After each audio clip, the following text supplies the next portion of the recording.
In a quiet village, where the fields stretched wide under the open sky, there lived a kind and hard-working farmer named John. He spent his days tending to his crops, mending fences, and caring for his 2 cows.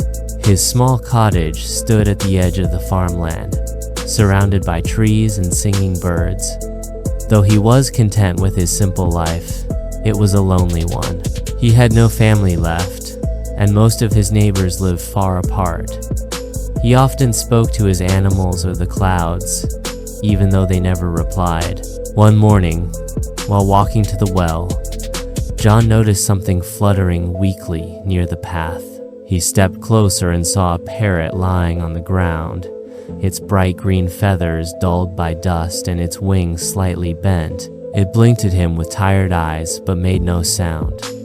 Gently, John picked it up and carried it home.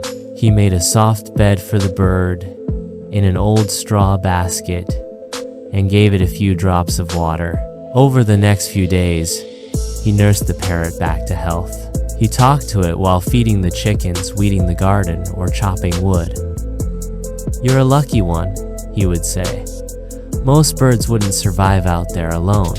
On the 4th day, as John sat eating bread at the table, he heard a voice behind him. "You call this lucky?" the voice said. "That storm nearly took my feathers off." Startled, John turned around and stared at the parrot, who was now sitting upright, looking at him with an amused tilt of the head. You can talk?" John asked, blinking in disbelief. "Of course I can. My name's Mithu," the parrot said with a slight puff of its chest. "I used to live in the city, escaped a cage and ended up here." From that day on, Mithu and John became inseparable. Mithu perched on John's shoulder during chores and offered running commentary on everything he saw. "You missed a weed," he'd squawk.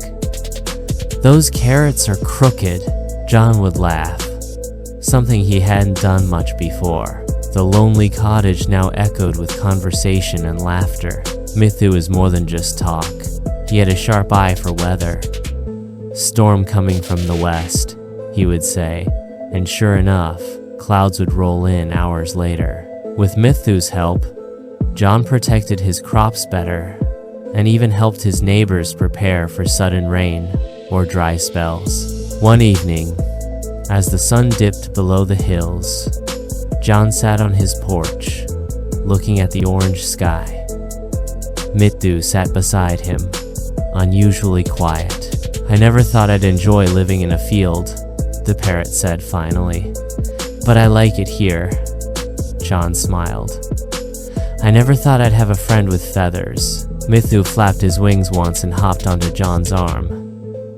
"Well, now you do," he said. "And I'm not going anywhere." And from then on, the farm was never silent again.